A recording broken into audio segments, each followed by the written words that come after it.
dia itu dapat soal yang pertama itu bahas tentang patronisme dan feodalisme di keadaan politik dunia Melayu itu.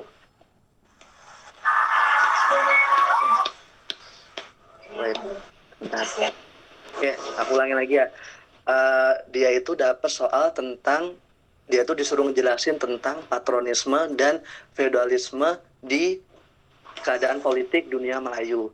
Jadi kalau patronisme dan feodalisme di kerajaan dunia Melayu, wilayahnya kayak Sumatera, Melayu, Malaka, dan Kalimantan, itu strukturnya ada 3. Kalau di PPT itu, di PPT yang yang PPT kelima nggak salah. Sekedar berapa ya? Ini aku nggak pakai laptop ya kan, sambil rebahan juga. Jadi tadinya mau share screen tapi nggak jadi. Kalau di PPT itu, sambil rebahan ya, sampai kalau di PPT itu, di PPT PPT keempat itu ngejelasin tentang patronisme dan feodalisme. Jadi patronisme dan feodalisme dunia politik Melayu itu ada 3. Yang pertama, yang paling atas itu ada yang namanya raja atau penguasa, terus di tengah-tengah itu ada baron, yang terakhir itu masyarakat. Jadi ada tiga struktur atau susunan. Yang pertama tuh raja, yang kedua baron, dan yang ketiga itu masyarakat. Nah, dari kalau penjelasan dari patron sendiri itu kan patronisme itu sendiri itu artinya kayak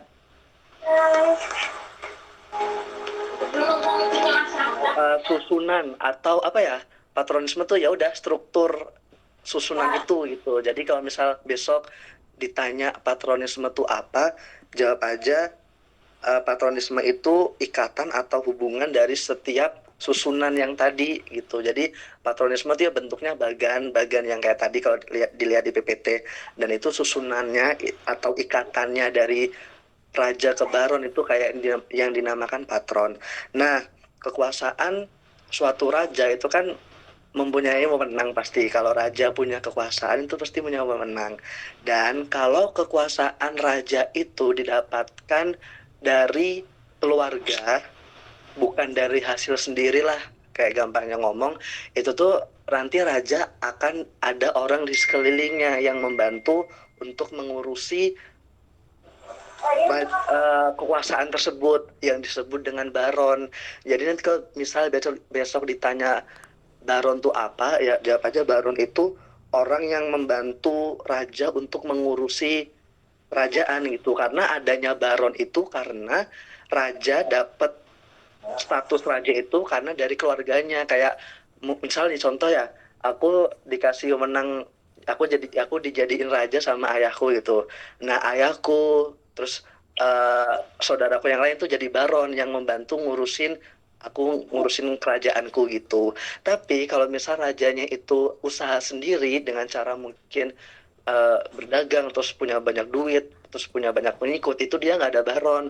Adanya baron itu kalau misal dia mempunyai kekuasaan itu dari keluarganya, dikasih lah gitu.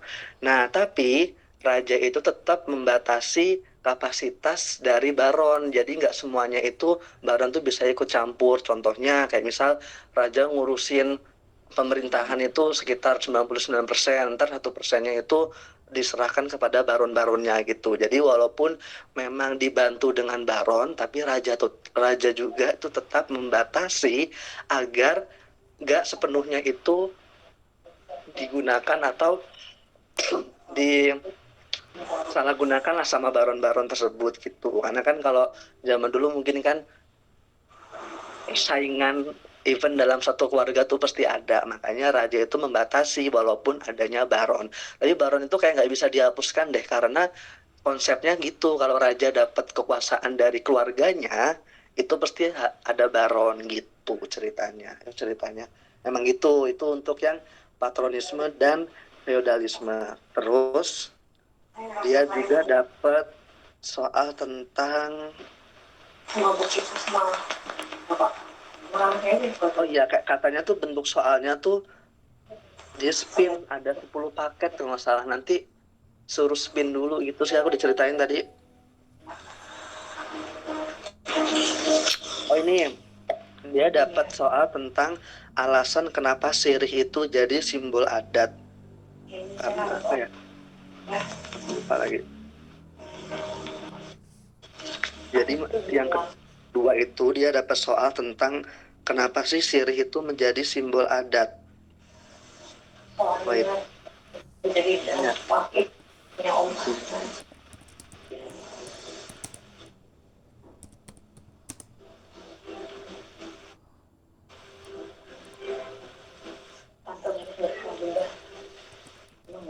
Oh iya ya, kalau yang ini ada yang nyangkut nggak jawabannya? Kenapa sirih itu dijadikan simbol adat?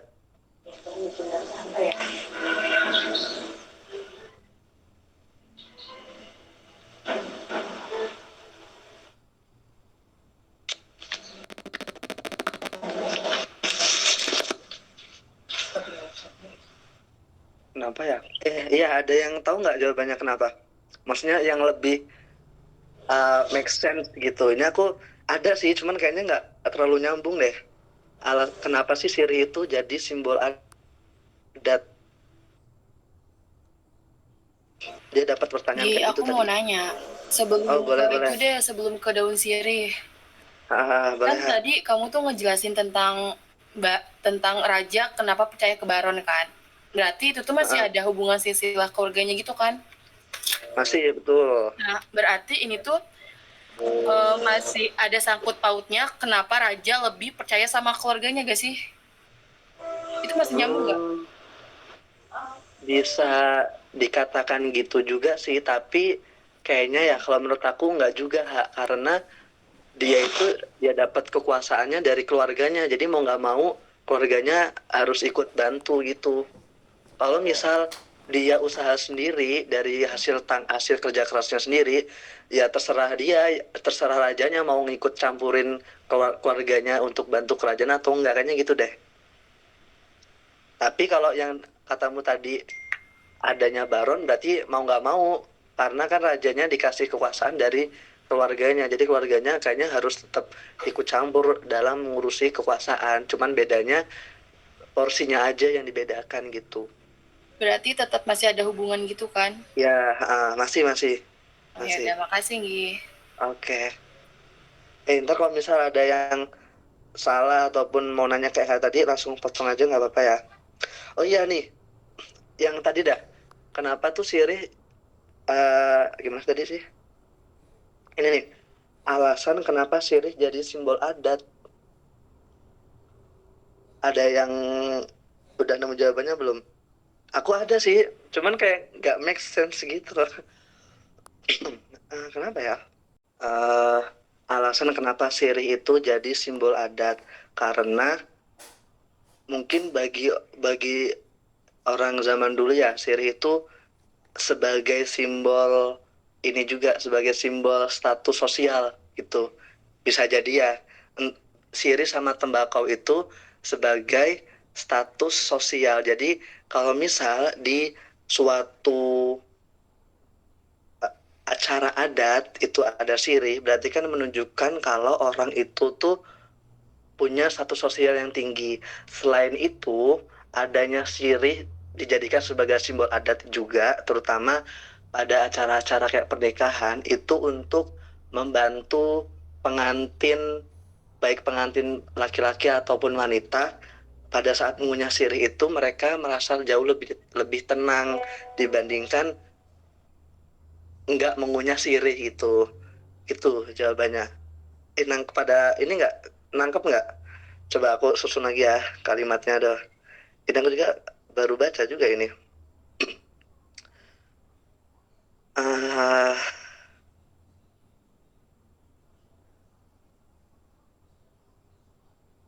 oh iya ya, oke. Jadi gini nih, ini menurut aku ya, menurut aku alasan kenapa sirih itu dijadikan sebagai simbol adat. Pertama, untuk menunjukkan status sosial suatu orang lah atau keluarga lah gitu. Karena zaman dulu tuh mungkin kayak sirih, tembakau. Kok tembakau? Iya nggak sih sirih sama tembakau nggak sih materinya? Eh ter- ya, sirih sama tembakau itu bagi orang dulu tuh mungkin kayak sekarang makanan-makanan yang enak lah gitu, yang kelasnya kelas tinggi gitu. Itu makanya bisa menunjukkan status sosial dari orang tersebut gitu. Selain itu juga sirih itu berfungsi untuk menenangkan atau mengurangi rasa kecemasan kepada para pengantin, baik pengantin pria maupun wanita, karena simbol adat di sini, adat yang dimaksud itu biasanya adat yang bentuknya itu pernikahan, bukan kayak upacara keagamaan gitu. Jadi kalau pernikahan itu, kalau pengantinnya punya siri, dia tuh lebih enjoy, lebih tenang gitu, lebih lebih chill lah gitu pada saat menjelang pernikahan ataupun pada saat di hari hanya gitu. Makanya siri itu dijadikan sebagai simbol adat gitu. Itu kayaknya menurut aku ya. Itu. Itu untuk alasan kenapa sirih dijadikan sebagai simbol adat. Next, aku dapat ini kok dikasih tahu 4 pertanyaan. Yang ketiga itu dia ditanya alasan kenapa senjata api lebih efektif. Oh, aku ingat ini. Alasan kenapa senjata api itu lebih efektif. Oke, dia tuh ditanyain gini, alasan kenapa senjata api itu lebih efektif. Karena kan memang yang paling, maksudnya paling kayak kuat, paling keren deh itu kan meriam kan atau bedil. Tapi pada zaman dulu tuh kan bedil itu kan digunakan untuk sebagai gertakan aja kepada musuh, jadi nggak benar-benar digunakan. Selain itu, bedil juga itu atau meriam itu membutuhkan banyak orang pada saat menggunakannya. Makanya senjata api itu lebih efektif. Sorry, masuk nih. Lu Ya nggak boleh. bisa nampilin PPT yang Gi. Min, aku lagi pakai HP, Gak ada males. Enggak. Maksudnya kalau misalkan ada PPT-nya tuh jadi kayak lebih paham gitu. Nggak cuma ngobrol doang. Ntar dulu deh. Ada yang pakai laptop nggak?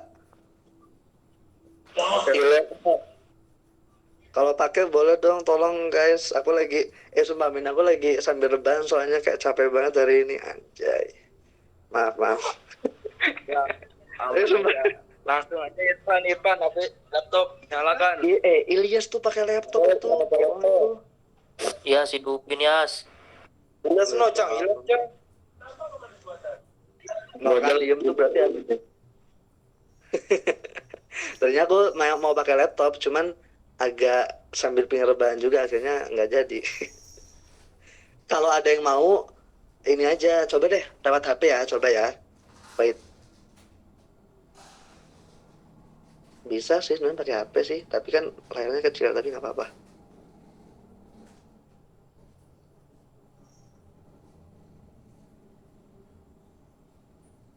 Tadi aku bahas tentang bedil ya, bedil itu PPT yang mana ya?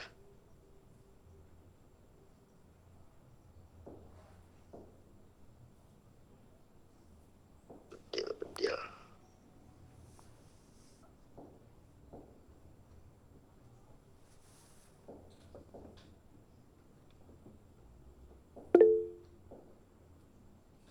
Ya susah kalau di HP share screen-nya.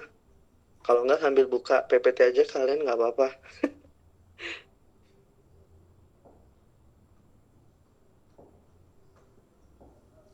Oh yaudah, boleh Fan. Minta tolong.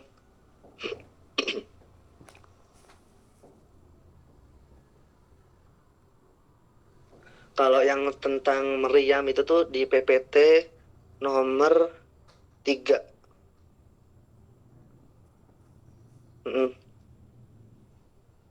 Oke.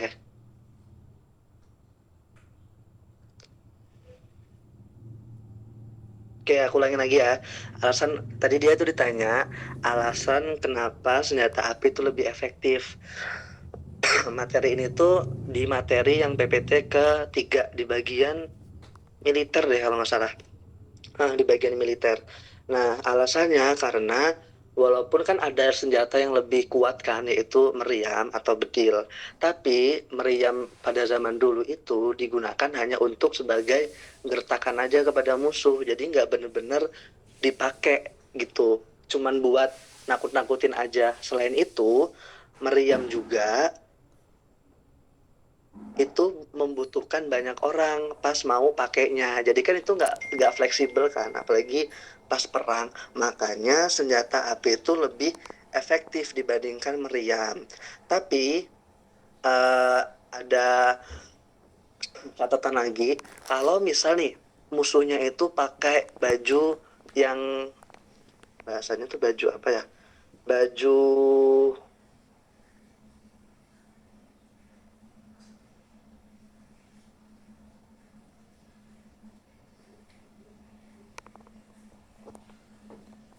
Oh ya, kalau misalnya nih musuhnya tuh pakai baju terbuat dari besi, baju besi lah gitu. Senjata api juga tuh kurang efektif. Makanya orang zaman dulu tuh lebih suka pakai panah karena pertama, panah tuh kan jarak jauh. Terus yang kedua, kecepatannya tuh lebih cepat daripada senjata api. Itu mungkin tambahan materinya ya yang aku catat itu jawabannya kalau misalnya nanti ditanya kenapa sih alasan senjata api itu lebih efektif, mungkin pertanyaannya gini deh, kenapa senjata api itu lebih efektif dibandingkan meriam. Jawabannya karena pertama, meriam itu nggak digunakan untuk perang, hanya sebagai gertakan aja. Yang kedua, meriam itu membutuhkan banyak orang pas mau pakai, sedangkan kalau senjata api itu ya satu orang aja tuh cukup. Makanya meriam itu kurang fleksibel untuk digunakan sebagai senjata perang gitu ya. PPTS Sama yang ini mana? meriam itu tuh mobilitasnya tuh nggak bisa, ibaratkan meriam berat segala macam itu susah Iya ya. kerang kayak gitu. Nah makanya bandit keris keris gitu segala macam tuh dipakai buat satu versus satu lah dibanding meriam Ya. itu Oke, sendiri. oke. Nah, gitu tuh tambahannya ya, masuk akal juga. Ini Van, di PPT yang ketiga tentang militer tadi yang senjata api.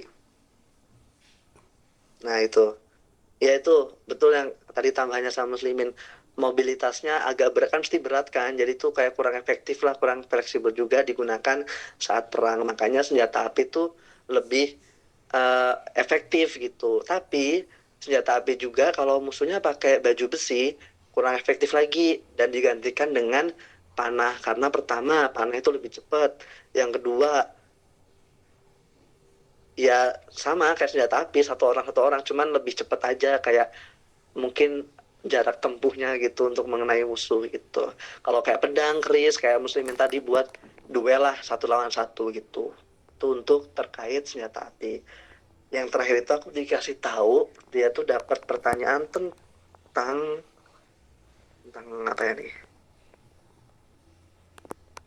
Oke, ini kan ada 4 pertanyaan. Dia tuh yang terakhir dapat pertanyaan tentang persawahan. Cuman aku nggak tahu nih persawahannya tuh bagian yang mana. Tapi aku insya Allah bisa kok ngejelasin semua. Coba bagian persawahan, Ven. Persawahan itu nggak salah PPT nomor 1 Buat yang ini pertama kali kamu buat buka. pertanyaan pertawan itu Ah, dia itu disuruh nyari perbedaan dari persawahan sama pertanian dan disuruh gitu. jelasin kayak gimana mobilitasnya gitu. Kenapa? Ya. Kenapa, Ha? Ya tadi suaranya Ha nggak sih?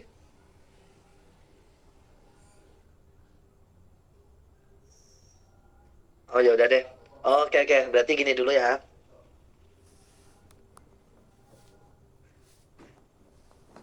Kan tadi dia ditanya tentang persawahan. Mungkin kita ambil contoh pertanyaan yang kayak muslimin tadi, perbedaan antara persawahan sama pertanian. Nah, perbedaannya kalau persawahan itu berfokusnya tuh pada padi. Kalau pertanian fokusnya itu selain padi, contoh buah-buahan, sayur-sayuran, umbi-umbian, pokoknya selain padi deh. Jadi kalau sawah itu padi, kalau pertanian itu selain padi, dah gitu aja. Itu perbedaan yang pertama. Selanjutnya, perbedaan selanjutnya itu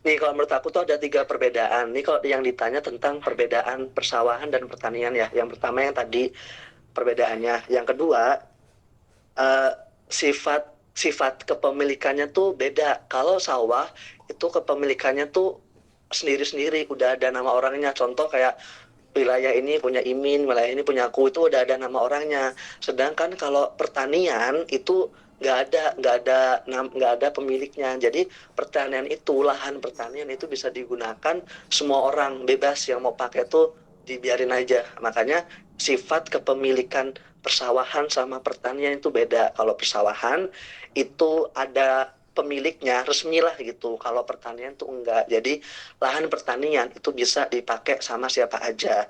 Nah, perbedaan yang ketiga, karena sifat kepemilikannya kan udah beda nih. Berarti kalau yang pertanian itu susah buat dijual lahannya, karena sifatnya buat bareng-bareng. Makanya mungkin misal nanti wilayah ini aku mau jual, bisa jadi Imin ngakuin, bisa jadi Vena ngakuin, karena sama-sama pakai. Kalau sawah kan enggak nih, sawah kan udah milik kita, ya udah hak-hak kita mau ngapain. Lahan sawah itu bebas, mau dijual juga boleh. Tapi kalau pertanian tuh nggak bisa dijual begitu aja gitu. Itu yang membedakan antara persawahan sama pertanian. Ada 3 poin. Yang pertama, kayak tadi lah, persawahan tuh nanam padi khusus untuk padi. Kalau pertanian itu selain padi, contoh buah-buahan, sayuran, umbi-umbian. Perbedaan yang kedua, sifatnya beda.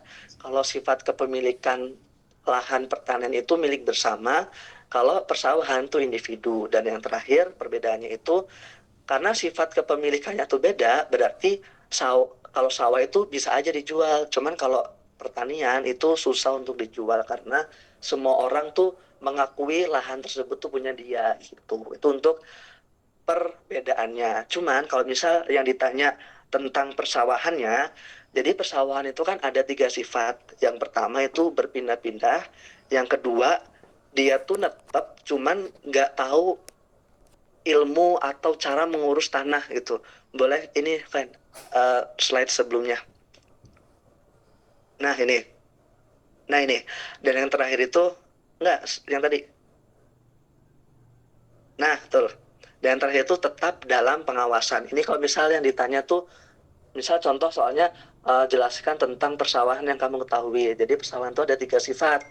Berpindah-pindah, tetap tanpa perhitungan teknis, dan tetap dengan pengawasan. Kalau berpindah-pindah ini biasanya terjadi di wilayah Indonesia bagian timur. Contohnya kayak Maluku, Papua, pokoknya Indonesia bagian timur.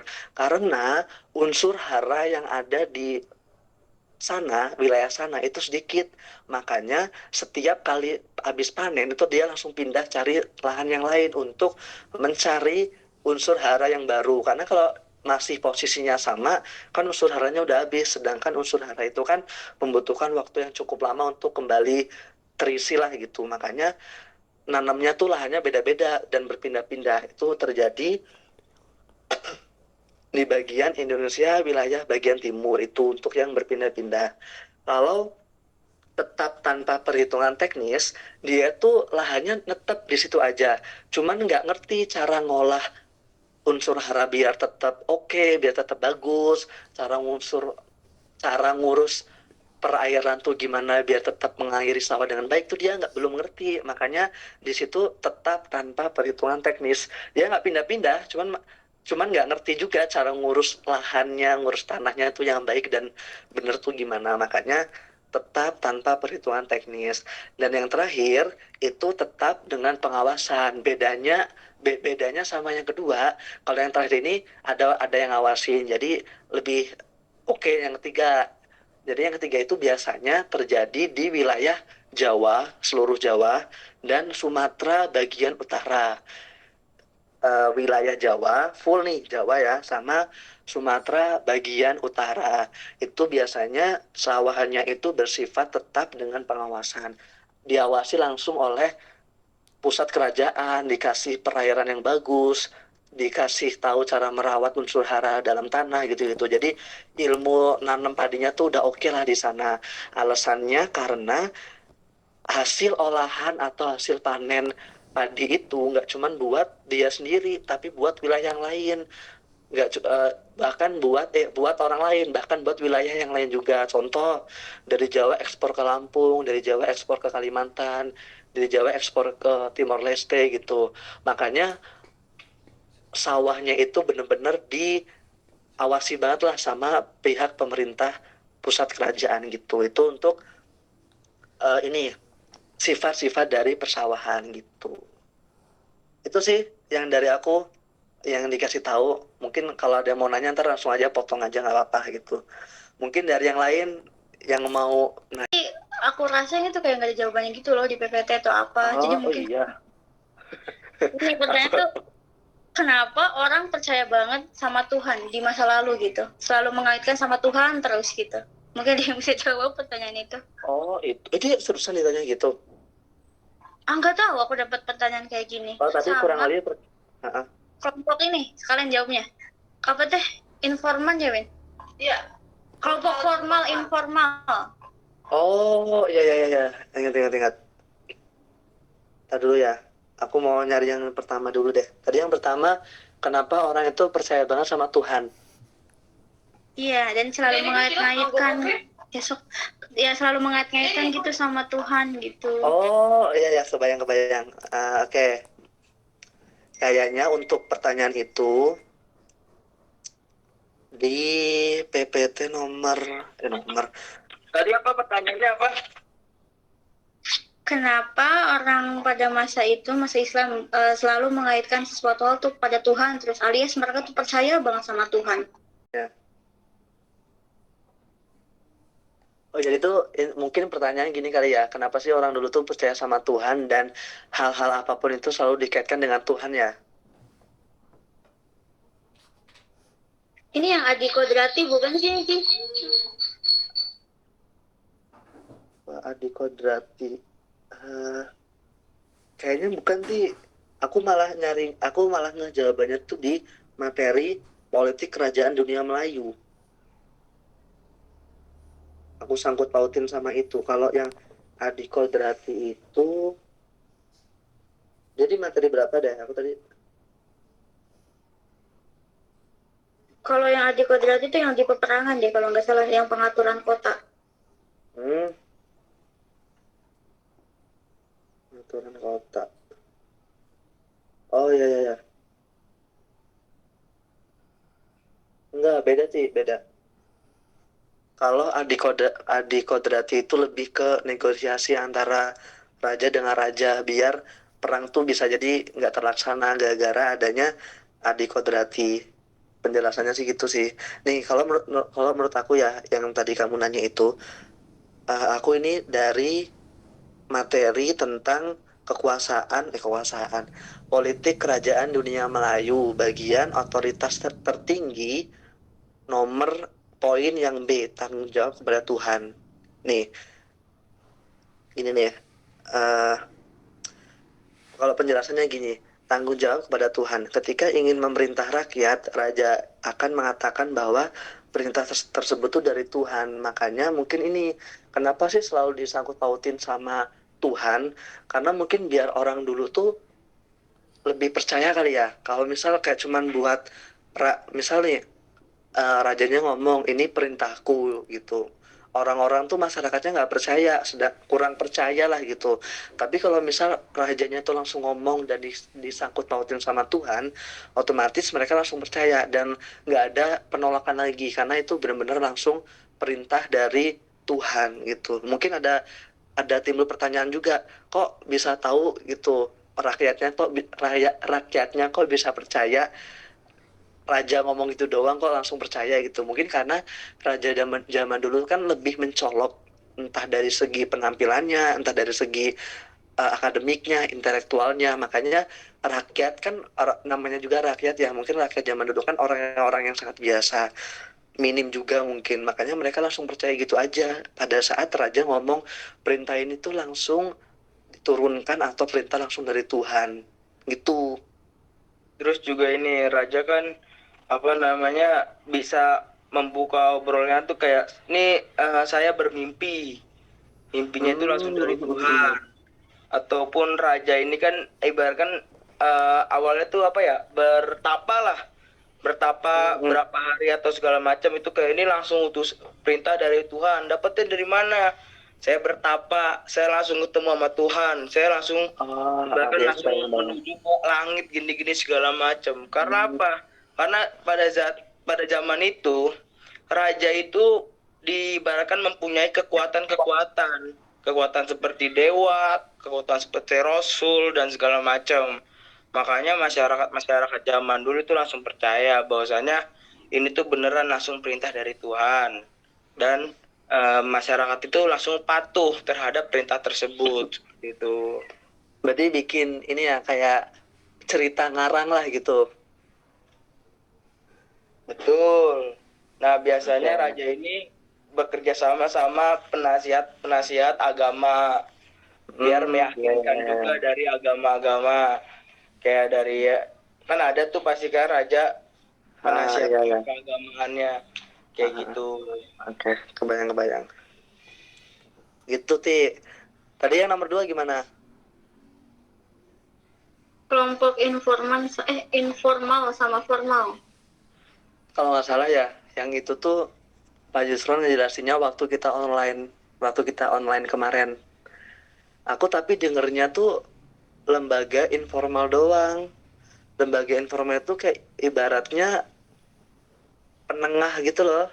Apa ya sebutannya ya? Iya, penengah antara raja sama pejabat kalau nggak salah deh. Nanti coba deh itu didengerin lagi ini record dari online kemarin itu Pak Yusron sempat nyinggung sedikit tentang lembaga informal sama informal. Kayaknya sih di situ penjelasannya. Cuman aku juga tadi ngedengerinnya baru sebentar sih. Intinya kayak lembaga informal tuh kayak sebagai lembaga penengah antara raja sama pejabat gitu kalau nggak salah. Atau raja sama rakyat gitu. Penengah lah intinya. Nah, tapi nggak tahu nih yang formal ini, yang dimaksud formal tuh kayak gimana. Karena memang kayaknya nggak terlalu transparan banget deh. Maksudnya kayak secara tersirat doang ngejelasin tentang lembaga-lembaga ini. Gitu. Itu tapi dia dapat pertanyaan kayak gitu, Ti. Gue mau nanya lagi, yang variabel horizontal dan vertikal itu kayak gimana dah? Oke. Ntar mulai dari mana ya ngomongnya? Ini nih.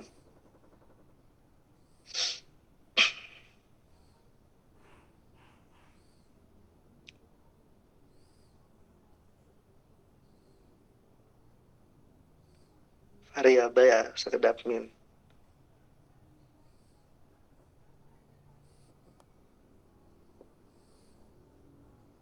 Oke. Jadi kan kalau mobilitas golongan birokrat itu kan ada yang vertikal sama horizontal. Kalau vertikal kan mesti garisnya tegak lurus nih. Berarti ada dua kemungkinan antara dia naik ataupun dia turun. Yang dimaksud adalah bisa jadi bahasanya gimana ya? Oh ini nih, kalau vertikal itu bisa jadi mengubah status seseorang itu lebih tinggi ataupun bisa jadi lebih rendah juga. Biasanya itu terjadi karena, ini contoh pertama, suatu pejabat itu tiba-tiba korupsi, terus sama rajanya diturunkan lah. Jadi kan berarti vertikalnya keturun ke bawah. Terus ada juga pejabat yang prestasinya tuh ada gitu, mencolok bagi raja. Jadi dia dinaikkan jabatannya entah jadi pejabat tingkat kabupaten kayak ataupun provinsi gitu. Jadi lebih tinggi vertikalnya, dia naik. Makanya vertikal itu bisa naik ataupun turun gitu, tergantung ada dua kemungkinan tadi. Untuk contohnya Ya kayak tadi pejabat yang korupsi sama pejabat yang mempunyai prestasi. Kalau pejabat prestasi itu pasti kan dia angkat kan derajatnya. Kalau yang korupsi pasti diturunkan statusnya. Sedangkan kalau horizontal itu statusnya sama, cuman biasanya di beda beda tempat aja. Eh contoh aku di Lampung tuh jadi gubernur. Nah, aku pindah ke Depok itu tetap jadi gubernur juga. Nggak mengubah statusku sebagai gubernur. Nah, alasan dipindah itu biasanya di Depok itu biasanya kayak mungkin kondisinya lagi kacau dan hanya aku yang bisa ngurusin. Jadi makanya raja tuh nyuruh aku buat pindah ke Depok dulu nih ngurusnya di Depok. Tapi aku statusnya tetap gubernur. Biasanya gitu. Alasan biasanya tuh terjadi karena suatu wilayah itu terjadi kekacauan, tapi yang bisa ngurusin itu ya hanya orang-orang tertentu yang ada di wilayah lain. Makanya dia dipindahkan, tempatnya aja dipindahkan, tapi statusnya itu tetap sama. Makanya dia sifatnya itu horizontal gitu, Min. Oke, thank you, Ge.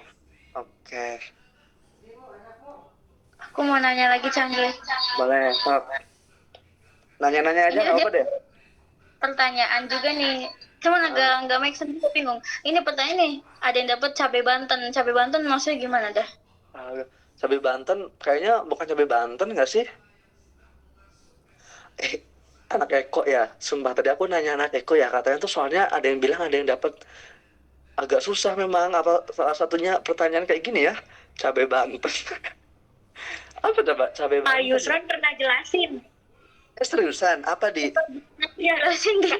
Kata Pak Yusron, jadi Ah. zaman dulu tuh kerajaan Banten, rajanya tuh nggak mau pakai lada karena lada itu pedasnya kurang berasa. Jadi kayak rasa lada tuh kayak cuman ngasih sensasi panas doang.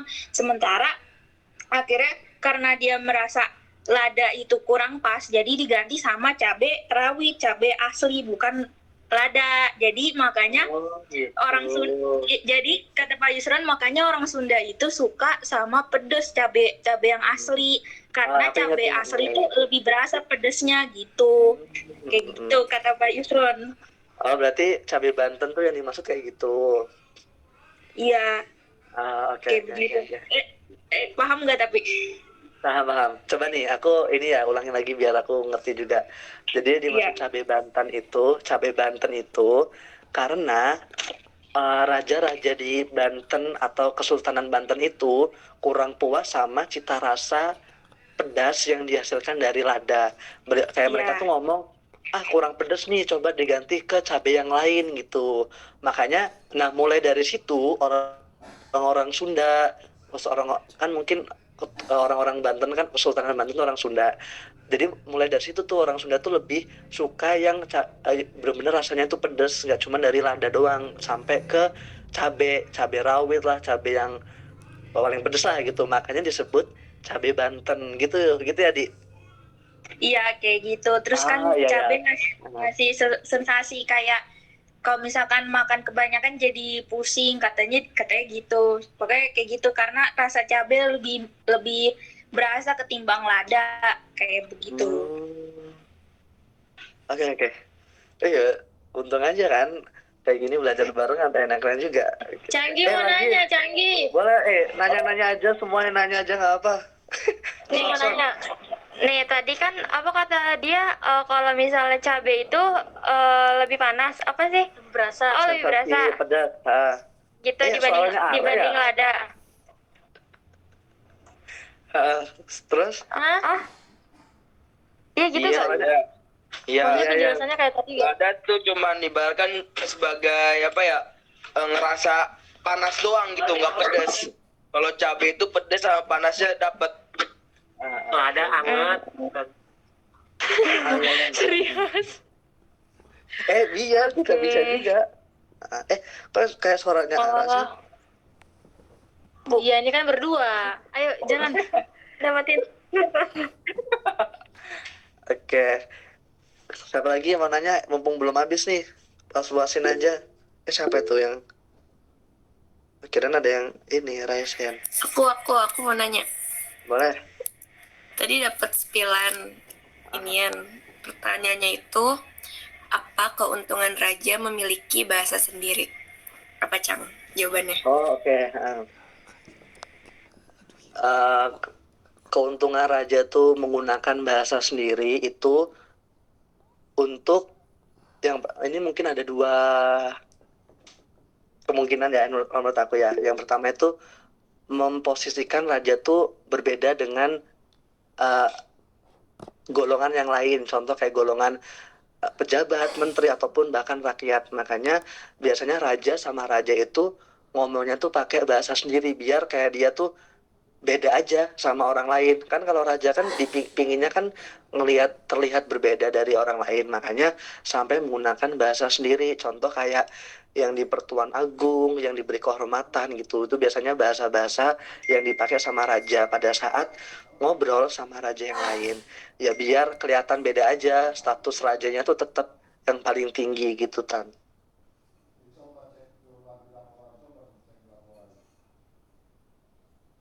Atau mau diulang? Ada lagi nih, bentar. Saat. Pertanyaannya. Ini perbedaan kerajaan Melayu sama kerajaan Jawa. Oke, mungkin ini ya, Imin dulu ya, Tander kalau udah lanjut. Perbedaan kerajaan Melayu sama Jawa, Min.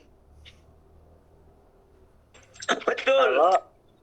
Kalau nih perbedaannya ya, kalau kerajaan Melayu itu dia itu fokusnya lebih ke sumber ekonomi.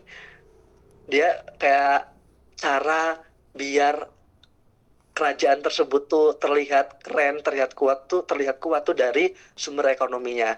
Kalau semakin sumber ekonominya makin tinggi, otomatis makin kuat, dan begitu pun sebaliknya. Cuman kalau di kerajaan Jawa, dia nggak dilihat dari sumber ekonomi, tapi dilihat dari pertama kerjasama antara satu kerajaan dengan kerajaan lainnya, yang kedua kayak loyalitasnya, terus yang ketiga jumlah pasukannya. Intinya lebih ke apa ya?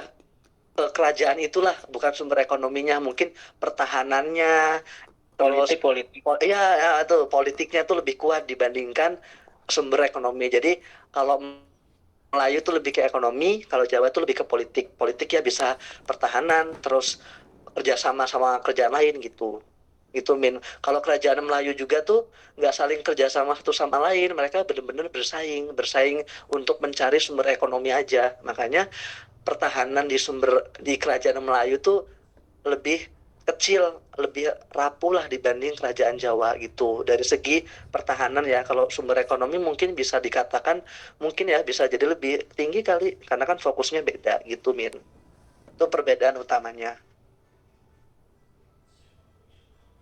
Oke, terima Gimana? kasih. Oke, gimana Tan? Udah. Nih, kenapa kerajaan Jawa lebih maju dibanding kerajaan Semenanjung Malaya? Oke. Nih, kalau menurut aku ya, alasan lebih maju. Pertama, karena politik di kerajaan Jawa tuh lebih kuat dibandingkan ekonomi. Kalau sumber ekonomi itu lebih rawan diambil, rawan habis. Kalau sedangkan sumber politik itu biasanya berlangsung lebih lama. Contoh, bukan contoh sih, ini lanjutannya, maksudnya berlangsung lebih lama. Selain itu, kalau di Jawa itu kan dapat pengakuan dari kerajaan lain, bisa kerjasama juga dari kerajaan lain sama kerajaan lain. Makanya lebih kuat nih. Misal nanti kerajaan A sama B bersatu, kan lebih kuat. Sedangkan kalau di kerajaan Melayu itu dia kan sendiri-sendiri, mandiri lah. Makanya nggak kuat kalau misal nanti diserang sama pasukan yang lain gitu.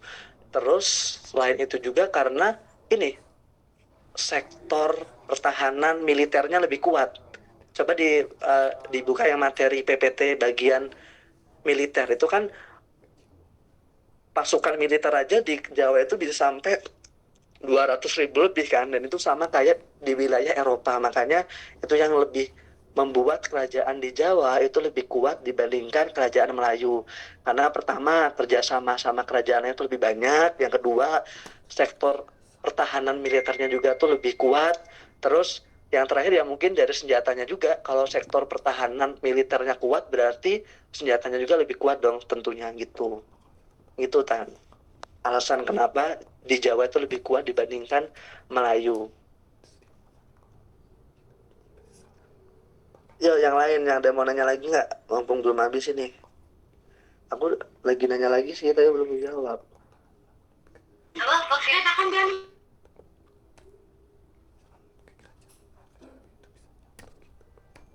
Kalau nggak harus tentang soal sih, mungkin materi yang masih bingung mau nanya kayak Imin tadi nggak apa-apa, tanya aja. Iya, Boleh. udah ada yang nge-spill pertanyaan ini belum? Karena Kenapa kerajaan Siak nggak dianggap? belum. Nah, kenapa tuh? Nggak tahu. Itu pertanyaan, kenapa kerajaan Siak nggak dianggap? Ada yang tahu nggak? Atau ada yang pernah denger nggak? Kenapa kerajaan Siak itu nggak dianggap? Kenapa ya? Ya kalau nyari di AI ada sih. Tapi kalau dari Pak Yusron langsung, aku kayak belum pernah denger deh. Terus juga nih, gue dapet spill nih. Kenapa orang percaya banget sama Tuhan? Oh, itu yang tadi udah Udah. mau diulangi. Ya. Boleh deh, mau nulis Boleh. juga. Ini yang kedua tadi udah nih. Kenapa sih orang itu percaya sama Tuhan kayak dan apa-apa tuh disangkut pautin sama Tuhan? Karena yang pertama tadi betul kata Muslimin, raja itu sering atau merangkai cerita itu seakan-akan langsung dari Tuhan perintahnya itu. Terus mungkin kan kalau raja kan kayak misal dia cerita rajanya bertapa atau bersemedi ke wilayah yang lain, terus langsung dapat perintah dan itu langsung disampaikan ke rakyatnya, dan itu konteks kalimatnya itu langsung perintah dari Tuhan. Makanya rakyat itu nggak mau atau nggak bisa menentang perintah raja tersebut gitu. Jadi raja tuh kayak mengarang cerita lah gitu. Selain itu, kenapa sih rakyat juga bisa langsung percaya aja gitu? Karena rakyat zaman dulu kan ya maaf ngomong mungkin pakainya biasa aja, terus intelektualnya juga biasa aja. Sedangkan kalau raja kan pakaiannya mewah, pakai baju yang mewah gitu. Jadi seakan-akan ya udah rakyat juga percaya aja kalau ngomong perintah itu langsung dari Tuhan, dan pasti mereka percaya dong karena kan agamanya Islam, apalagi Islam kan mesti langsung percaya sama Tuhan gitu ha. Itu untuk yang nomor 2. Tapi kalau yang Siak tadi aku juga baru denger deh. Ada yang pernah denger gitu nggak? Kayak dia tadi mungkin kamu denger nggak di? Enggak, aku nggak denger itu. Apa Vena sok? Vena Pertanyaan kompleksnya tuh bukan karena kerajaan Siak dijauhin. Bentar aku olah katanya dulu bentar.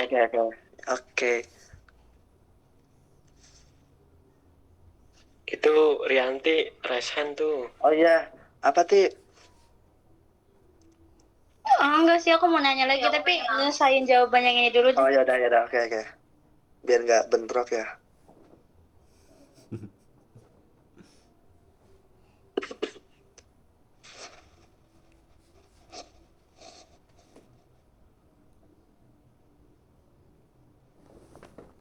Budak dan majikan yang saling menguntungkan.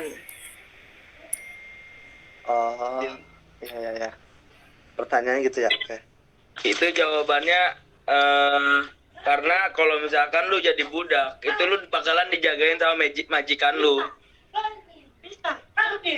Tuh, bisa sih. Iya bisa. Bisa juga ini. Ya aku takut habis sih waktunya, tapi nggak apa deh. Tadi gimana kan pertanyaannya? Maaf. Nih, hasil timbal balik apa yang terjadi di antara budak sama majikan yang saling menguntungkan? Oke, Min tadi kamu jawabnya gimana, Min? Karena zaman dulu itu kalau lu jadi budak dan lu punya keamanan itu dari majikan lu. Jadi raja itu gak bisa ngapa-ngapain lu. Karena apa? Karena yang ngebayar lu tuh majikan, bukan raja. Dan juga lu bakalan punya pertahanan penuh lah, atau bakalan dijaga sama majikan lu, seperti itu. Ya, betul. Gitu. Kayak intinya majikan tuh ngasih ngasih perlindungan, terus budak ya ini bantuin kerjaan majikan gitu aja. Jadi ada sama-sama ngasih keuntungan lah satu sama lain gitu. Makanya orang dulu tuh mungkin kebanyakan mau jadi budak karena dengan mereka jadi budak itu pasti ada perlindungan tersendiri dari majikannya, entah itu majikannya raja ataupun pejabat-pejabat gitu. Intinya majikan ngasih perlindungan, budak ya bantuin kerjaan dari majikan tersebut. Jadi sama-sama saling menguntungkan gitu, Tan. Oke, makasih Canggih.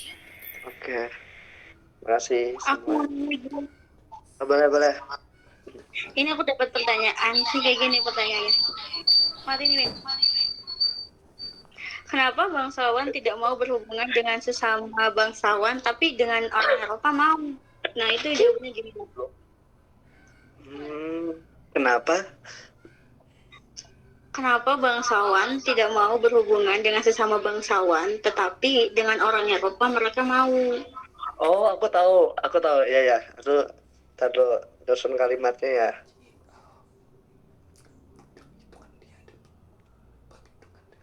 Itu tuh ada di materi tentang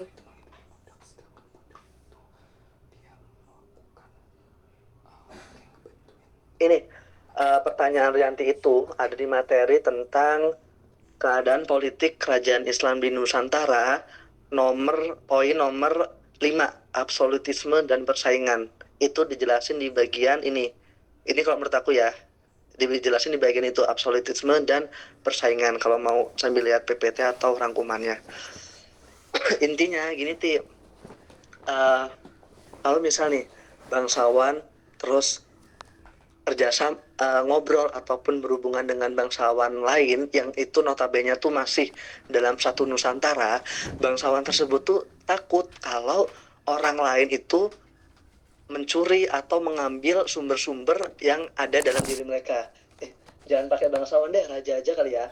Contoh nih, Raja A tuh berhubungan dengan Raja B. Karena saking dekatnya si Raja B ini itu kayak sampai berniat mengambil sumber ekonominya ataupun sumber politiknya, kayak mau merampas balik lah. Bahkan perparahnya itu mau menggantikan posisi raja. Ada kasus lain juga, contoh raja itu berhubungan dengan pejabat atau menteri. Nah, saking dekatnya itu tadi, menteri itu punya taktik atau punya strategi buat menggulingkan raja dan dia menggantikan posisi raja. Itu yang pertama. Itu alasan yang pertama. Alasan yang kedua, kalau lebih suka berhubungan dengan masyarakat luar, terutama Eropa, karena raja tuh percaya orang-orang Eropa tuh nggak ada kepikiran buat gantiin posisi raja gitu. Jadi mereka enjoy aja mau berhubungan, ngasih hadiah, ngasih apapun itu. Jadi rajanya tuh enjoy gitu, nggak kepikiran kalau posisi raja itu bakal digantikan sama si orang Eropa ini, karena nggak mungkin orang Eropa itu menggantikan posisi raja gitu, Ti. Gimana? Itu kan pertanyaannya, iya kan? Oke, mungkin yang lain mungkin ada tambahan atau ada yang masih bingung. Kalau suruh ngulangin lagi nggak apa-apa, biar aku sambil ingat lagi nih. Itu intinya kenapa sih raja atau bangsawan itu lebih suka berkomunikasi sama masyarakat luar, khususnya ke Eropa gitu, karena takut aja diambil alih status rajanya gitu. Karena gimana, Fen? Udah ketemu belum? Aku juga penasaran nih sama apa coba. Pertanyaannya itu bukan karena kerajaan Siak dijauhin. Jadi kalau pertanyaan general itu kenapa kerajaan Siak atau kerajaan yang ada di Semenanjung Malaya itu nggak ngakuin kerajaan di sekitarnya. Kayak misalkan kerajaan Siak itu nggak mau ngakuin ada kerajaan Samudra Pasai di sebelahnya. Kalau menurut aku jawabannya karena dia mau independensi yang tadi kamu jelasin. Iya ya. Ya, aku nyambung. Itu tadi siapa yang nanya ya? Intan apa Eha ya? Eha ya? Ya gitu, Ha. Atau enggak gimana ya? Ngomongnya tuh gini. Jadi yang kamu nanyanya gimana? Pertanyaan yang kamu buat gimana?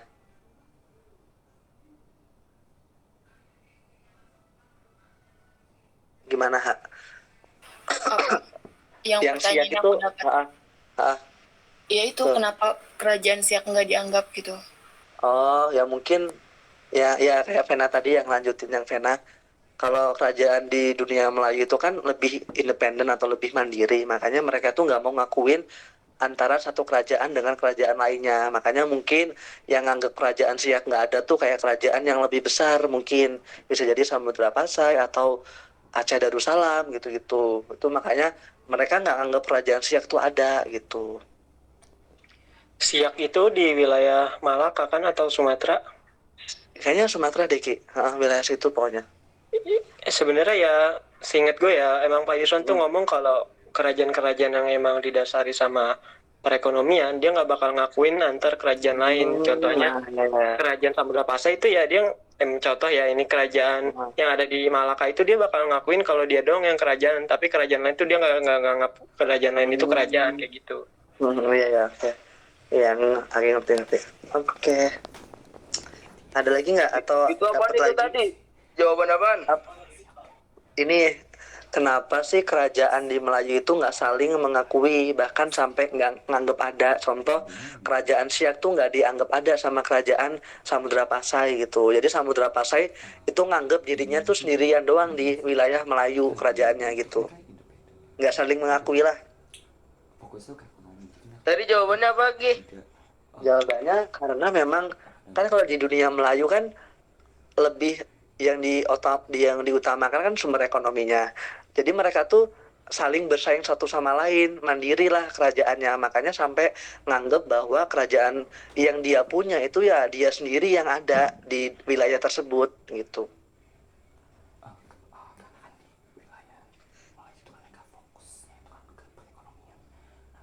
Ada lagi yang mau nanya? Ini kan aku dapet kok, sebentar aku baca dulu deh. Boleh Tan?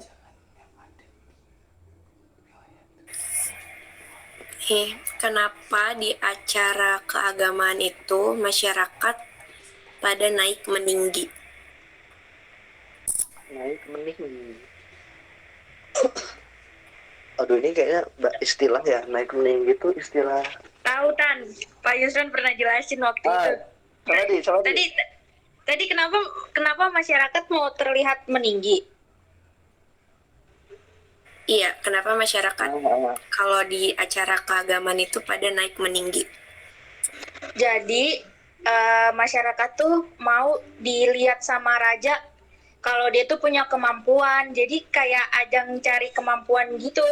Jadi kayak raja biar ngeliat dia gitu kayak oh nih orang hebat gitu. Terus jadi ditarik sama raja buat ikut dia, misalkan jadi apa namanya, jadi kayak bagian dari struktur kepemerintahan rajanya, kayak yang gue ingat kayaknya kayak begitu. Pokoknya dia pengen dilihat raja kalau dia tuh hebat gitu, kayaknya gitu sih. Gitu. Tapi gak tahu juga itu, ya. Kayaknya itu di bagian hiburan ya, ya nggak? Iya, Itu kayaknya jawaban iya. apa tadi? Jawaban apa? Ini nih, Intan kan tadi nanya kenapa sih orang zaman dulu tuh ingin naik meninggi atau ingin meninggikan diri sendiri.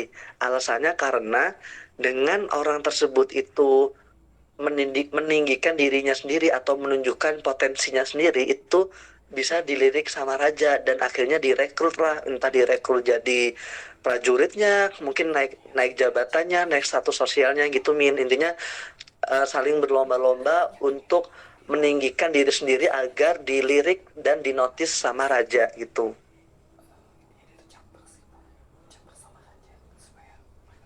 Nah ini aku kan untuk ngajakan bikin jimit kayak gini, aku ini belum ada catatannya ini. Kayaknya Jimet yang lu pakai premium deh. Soalnya gue Iya, nggak ada waktunya gitu. Demi apa sih? Aku padahal nggak langganan. Aku di laptop soalnya. Oh iya, ya udah deh. Berarti pakai ini aja ya, Ha. Boleh. Boleh. So, ini berarti masih lama nih yang mau nanya lagi. Mau nanya Gi? Boleh. Siapa sih? Rianti ya? Itu, tapi ini nggak tahu ya nongol atau enggak. Oh, Aku mau nanya yang oh. Amo, Seba, sama masyarakat birokrat. Sama satunya lagi itu bondsman. Satunya lagi Oke. apa? Oh, ada satu lagi. Coba. Slaveryman. Oh, slavery man. Iya, iya, ya. Satu-satu nanya yang pertama apa dulu?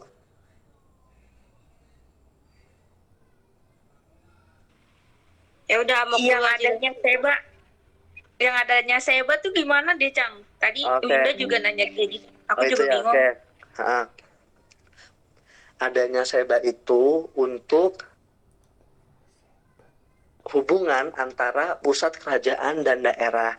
Jadi seba itu simpelnya kayak suatu acara yang isinya itu pertemuan antara raja sama wilayah kekuasaannya, rakyatnya.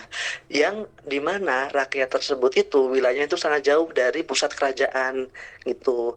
Makanya seba ini dilaksanakannya tuh setahun mungkin sekali doang atau 2 kali, nggak banyak-banyak.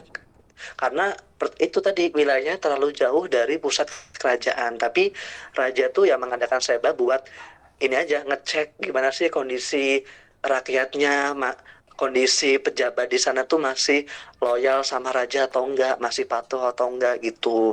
Nah kan kalau kayak gitu kan, kalau di seba itu kan rakyat terus pejabat kan bisa menunjukkan bahwa dirinya tuh masih loyal sama raja. Sedangkan kan nggak tahu kan di belakangnya tuh gimana. Nah ternyata raja itu punya solusi yang lain dari permasalahan tersebut. Kan kalau saya itu kan cuma setahun sekali doang nih contoh. Nggak mungkin dong kayak raja nggak overthinking kan, kayak dari bulan ke bulan, bulan ini takutnya wilayahnya tiba-tiba lepas itu kan. Nah ada solusinya raja itu dengan cara mengirimkan, simpelnya ngomong kayak mata-mata atau orang-orang yang ditunjuk khusus untuk ke wilayah tersebut. Cuman orang tersebut tuh nggak ketahuan, namanya juga mata-mata kan. Dia ngelihat gimana sih kondisi rakyat di sana, gimana kondisi pejabat di sana masih loyal atau enggak. Dan biasanya kayak mata-mata ini tuh dikirimkan ke wilayah yang jauh dari pusat kerajaan itu sebulan selama 2 kalian kalau nggak salah, sekali atau 2 kali. Tapi itu per bulan tuh ada. Kalau saya bahkan per tahun. Kalau per tahun kan kayak kurang kan. Akhirnya raja nyari solusi lain, yaitu dengan mengirimkan mata-mata biar benar-benar kondisi real dari wilayahnya itu kayak gitu. Entah rakyatnya yang tiba-tiba nggak loyal gitu-gitu. Kalau saya bahkan masih pencitraan lah, orang-orang kan di sana masih bisa pencitraan kalau di Seba. Kalau di mata-mata kan enggak, karena kan orangnya nggak tahu ini ada mata-mata atau enggak gitu dia dan Winda. Tadi pertanyaan selanjutnya apa, Bin? Itu yang masyarakat birokrat. Masyarakat birokrat ya. Sama Amok. Masyarakat birokrat dulu ya. Bakso punya ayah mah udah dimasukin kulkas. Ya kamu itu yang di luar. Masyarakat birokrat ya. Kayaknya masyarakat birokrat itu sama aja kayak itu. Kamu baca materinya di sub materi yang mana?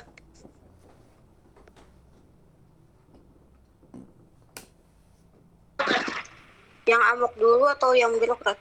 Yang birokrat. Yang birokrat itu materi terakhir kan? Iya. Ya berarti ini kayak yang jawaban dari Muslimin tadi, tapi nggak apa-apa. Sambil aku biar ingat jawabannya. Jadi gini. Ini yang mana? Ini yang mana? Tadi Winda nanya yang dimaksud dengan masyarakat birokrat tuh kayak gimana, Min? Kayak tadi kamu nanya, tapi pertanyaannya beda aja nih. Jadi kalau masyarakat birokrat itu mobilitasnya itu ada 2. Jadi yang dimaksud masyarakat birokrat itu apa ya? Mungkin ya itu deh. Gini.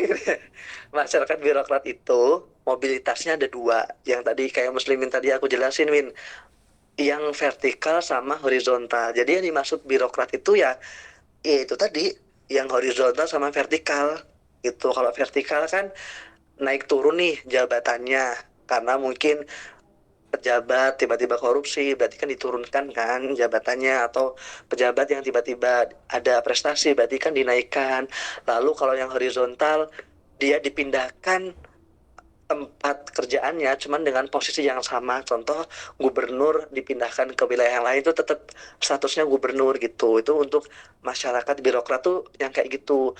Terus mungkin tambahannya nih, masyarakat birokrat itu juga bahasanya tuh apa ya, bisa tercipta atau bisa terjadi tuh karena ada 3. Yang pertama karena pernikahan, yang kedua peperangan, dan yang terakhir tuh perdagangan.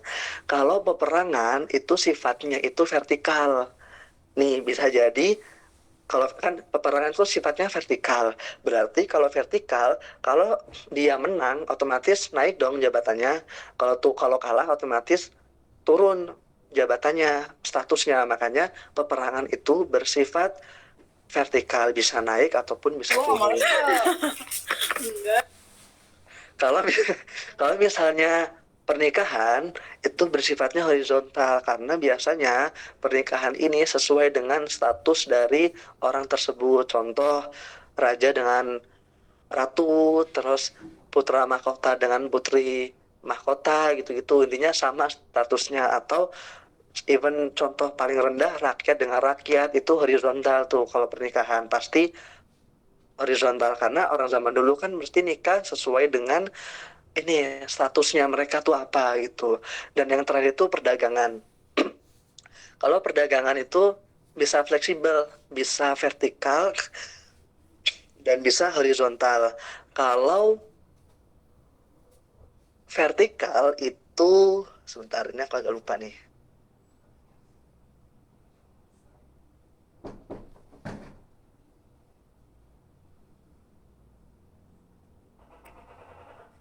Kalau vertikal itu yang setara yang nggak ngegantiin posisinya. Ini yang ya ya. Oh ya, baru baca ya. Kalau vertikal tuh yang nggak ngegantiin posisinya. Iya.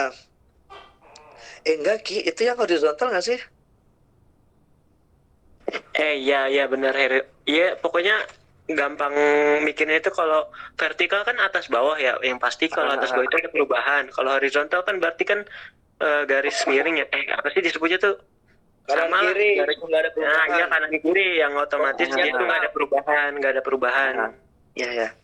Ya gitu. Jadi Gampangnya perdagangan gitulah. jadi perdagangan ya bisa jadi horizontal, bisa jadi vertikal. Jadi yang dimaksud masyarakat birokrat tadi ya yang itu Win, isinya yang vertikal, horizontal, terus sifat-sifat peperangan tuh gimana, sifat pernikahan gimana, sifat perdagangan tuh gimana gitu. Ntar kalau ditanyain jelasin aja kayak gitu itu. Kayaknya itu deh, karena nggak dijelasin tersendiri kalau masyarakat birokrat adalah bla bla bla bla, itu kayaknya nggak gitu. Jadi langsung ke inti yang materi vertikal dan horizontal. Itu Winda. Next, yang tadi kamu nanya tentang amok ya. Amok. Nih, oke. Amok itu kan berasal dari bahasa Jawa yang artinya tuh marah. Jadi kalau ini aku ulangi lagi. Kan tadi Winda nanya tentang amok. Amok itu berasal dari bahasa Jawa yang artinya marah. Dan yang boleh merasakan amok itu hanya raja aja dan jajarannya, mungkin keluarganya itu masih boleh lah gitu. Tapi kalau rakyat itu nggak bisa dan nggak boleh merasakan amok.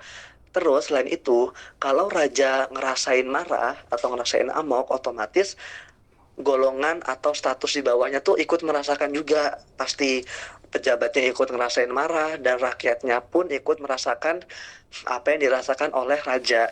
Sedangkan kebalikannya, kalau rakyat itu merasakan amok atau merasakan marah, itu pesan tersebut itu atau rasa tersebut itu nggak akan dirasakan juga dengan raja. Jadi agak berbanding terbalik banget antara amok raja sama amok rakyat. Jadi kalau yang boleh merasakan amok tuh cuma raja, dan yang merasakan secara keseluruhan itu amok raja. Jadi kalau raja punya marah, otomatis semua ngerasain marah. Kalau rakyat doang nih yang ngerasain marah, raja tuh nggak bakal ngerasain sifat marah tersebut. Itu untuk penjelasan tentang amok. Itu tuh di materi pengaturan masyarakat deh kalau nggak salah. Itu Winda. Apalagi tadi kamu kayaknya lumayan banyak ya. Nggih, bentar, Oh, izin yang masuk. Boleh, boleh. Dulu nggak apa-apa. Tadi kan masih bingung kan, apa sih informal sama non formal. Nah, Oh, ini teman aku mau ngejelasin bentar. bukan ngejelasin sih, lebih tepatnya kayak yang tadi anak kelas Eko ini ya, diskusi kalau misalnya formal itu kayak struktur kerajaan yang udah terstruktur kayak misalnya baron, bukan raja, terus habis itu baron, terus habis itu masyarakat, itu kan terstruktur.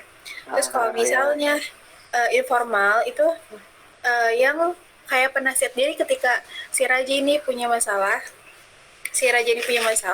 dia itu membuat suatu kelompok untuk menasehati raja gitu. Jadi ketika sampai si raja ini suntuk gitu, baru tuh terstruktur dia tuh bikin suatu kelompok untuk menasehati si raja ini gitu. Namun nggak kayak misalnya penasihat gitu. Iya, ya.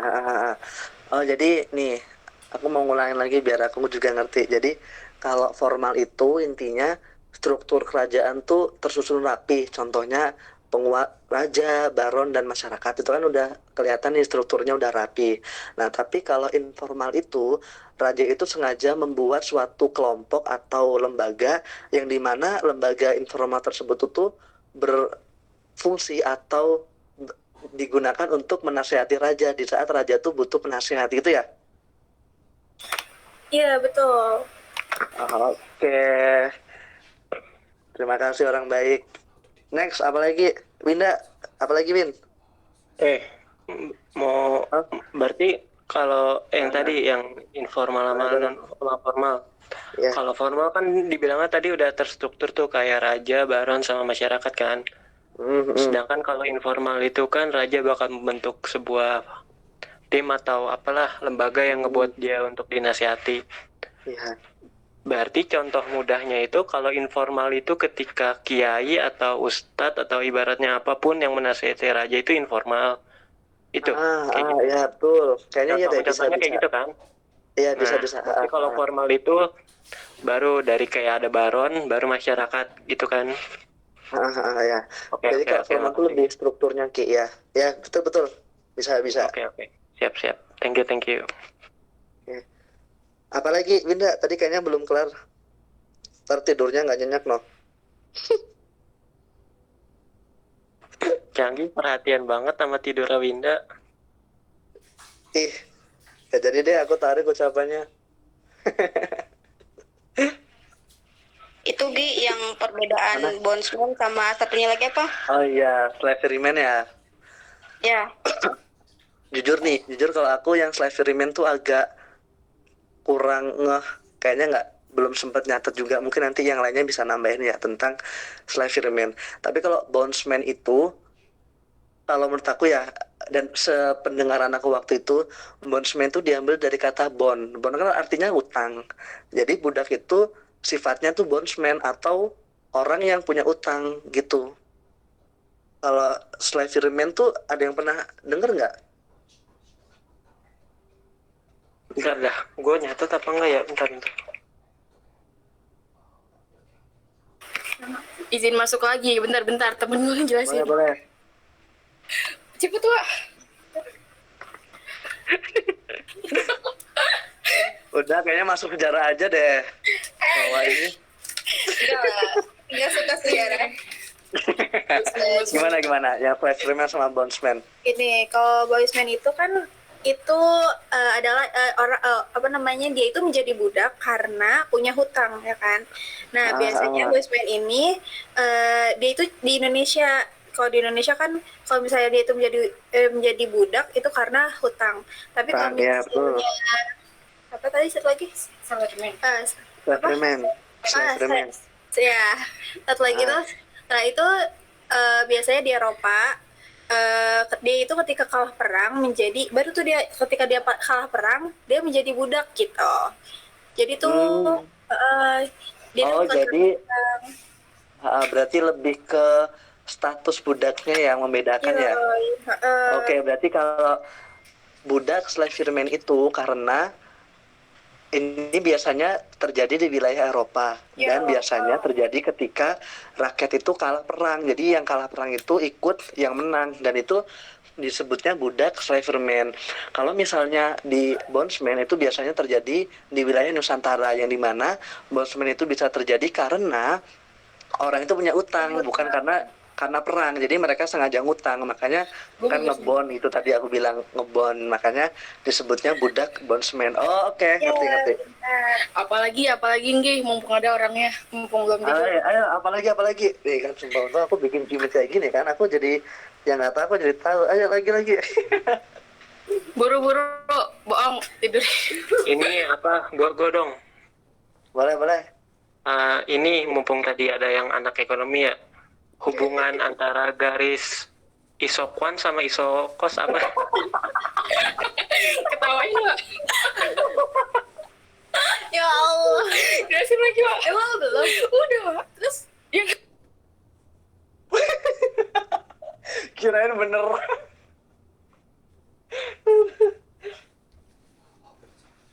Ya, yang mau nanya lagi boleh nih, mumpung belum jam 10.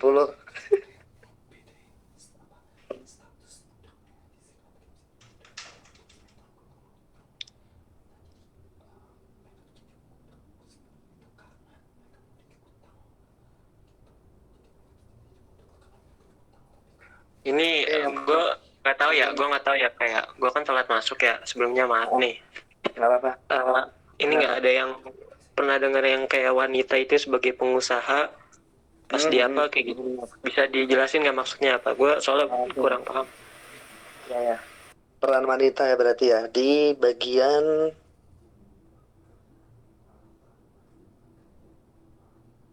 target. Ya.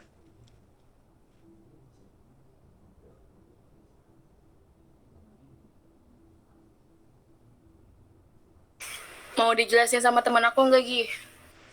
Coba nih aku dulu, ntar kalau kurang boleh tambahin. Boleh. Oke, jadi peran wanita pada zaman dulu itu terbagi jadi dua, Ki. Yang pertama sebagai pengusaha dalam dunia perdagangan, yang kedua tuh sebagai seniman.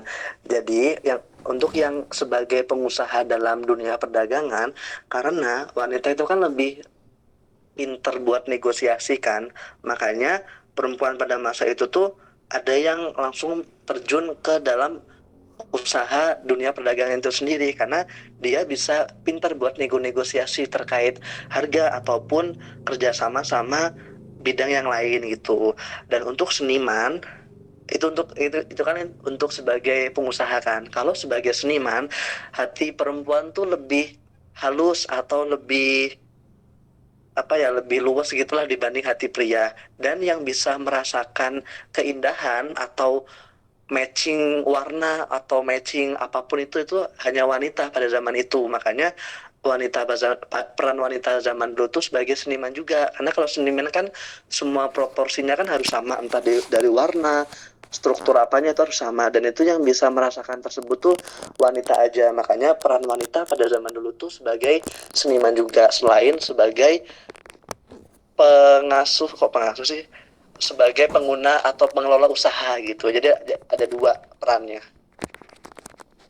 Berarti simpelnya kalau wanita jadi pengusaha itu karena kelihayannya dalam berkomunikasi untuk menegosiasi. Ya. Terus kalau seniman itu karena wanita itu bisa dibilang lebih paham nilai-nilai estetika dari seni itu sendiri gitu ya. Ya, betul. Oke, thank you. Oke. Kalau misalnya ada yang kurang atau mau nambahin nggak apa-apa, sok aja guys. Cang, mau nanya Cang. Boleh. Itu yang di politik kerajaan dunia, yang kerajaan Melayu itu yang kekuasaan ambiguitas itu maksudnya gimana ya? Aku masih Oke. Gini ya, ambiguitas ya.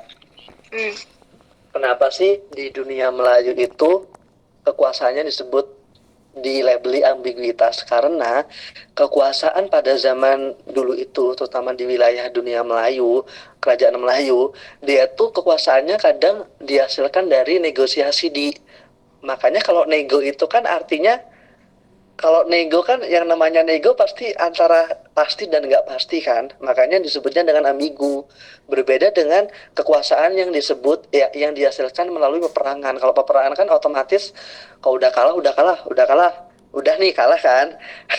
Ya udah berarti otomatis kekuasaannya udah fix nih, berarti yang kalah itu punya yang menang.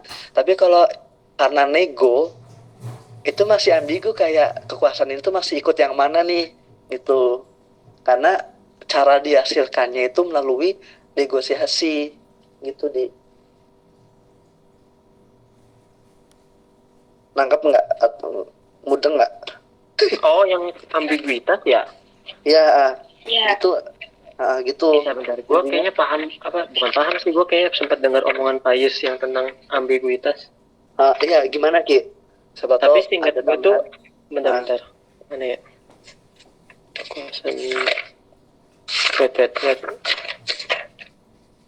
Itu di bagian mana sih ambiguitas? Ini yang politik dunia Melayu. Sebentar.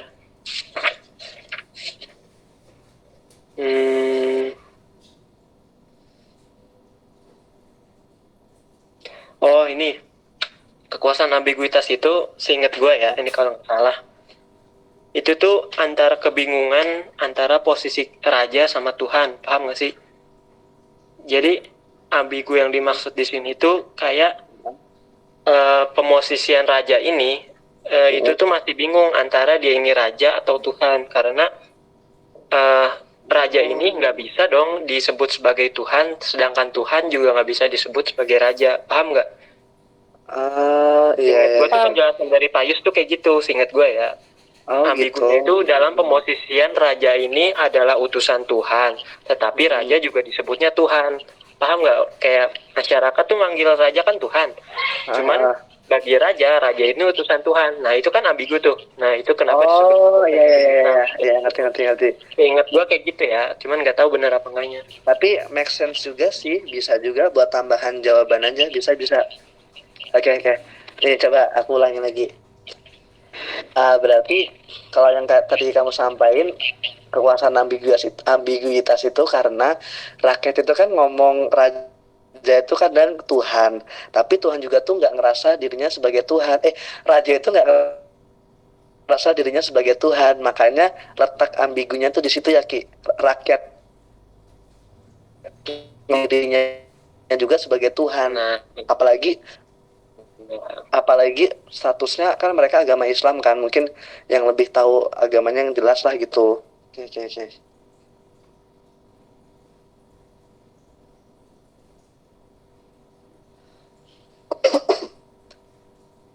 Ayo next guys, kalau ada yang mau nanya lagi sok.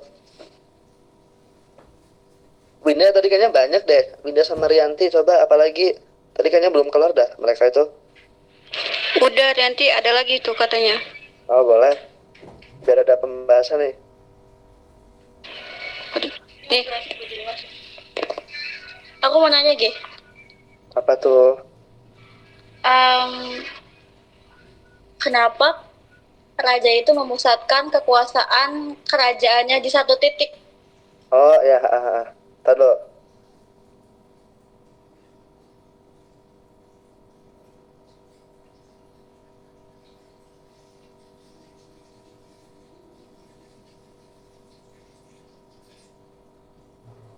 Oke, sebentar. Itu tuh tadi di bagian alasannya ya, Ti? Iya. Wait.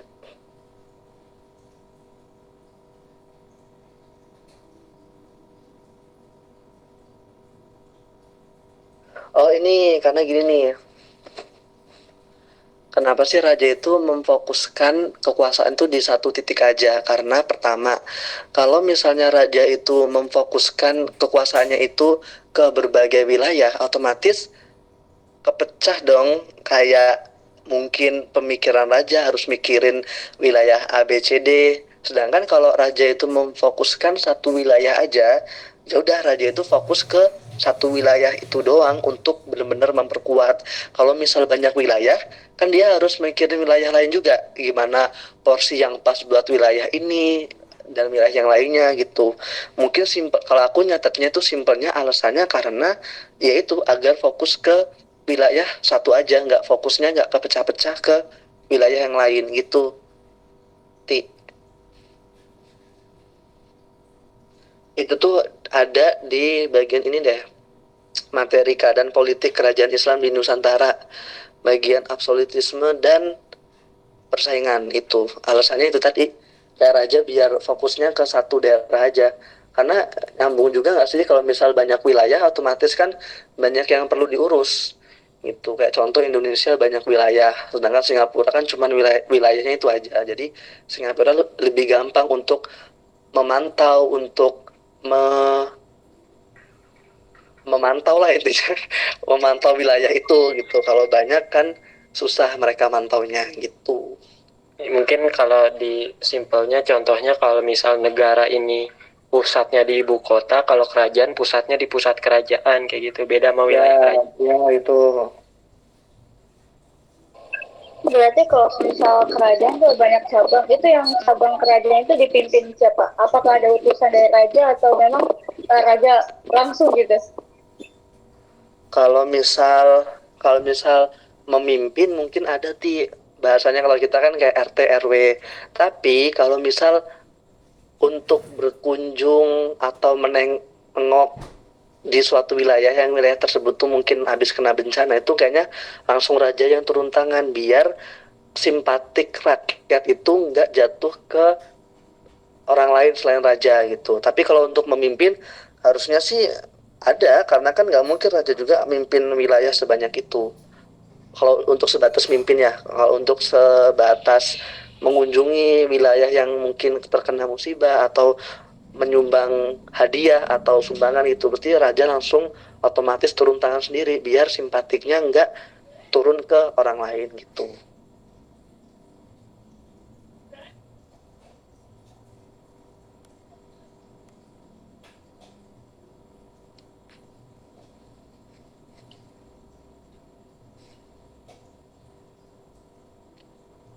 Yang mau nanya lagi langsung aja ya guys.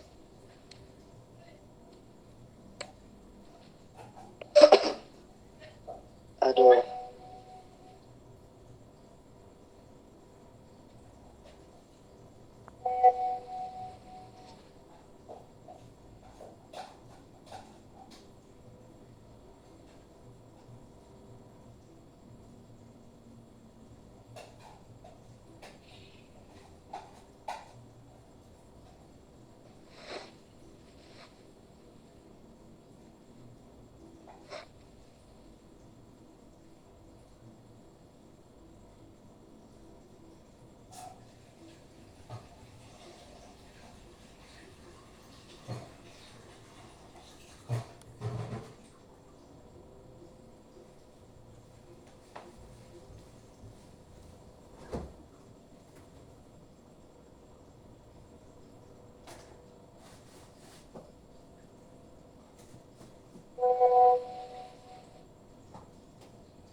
Kayaknya cukupin aja ya. Kayaknya udah lelah juga dan sepertinya udah nggak ada yang mau nanya lagi. Besok bisa lah dilanjut di kelas. Kalau misal mau ntar berangkatnya mungkin lebih cepat aja kayak tadi pas ekonomi mikro. Mungkin itu aja teman-teman. Makasih banyak ya. Aku jujur terbantu banget Makasih dengan juga ya, adanya Cami. Ya sama-sama, aku terbantu banget sumpah dengan adanya kayak gini. Aku tadi nggak ada yang baru tahu cabe setan, cabe Banten, Slavery Mint aku baru tahu. Untung aja aku ngadain kayak gini. Jadi terima kasih banyak yang udah mau meluangkan waktunya. Besok dilanjut lagi juga bisa kok. Boleh live aja guys, istirahat.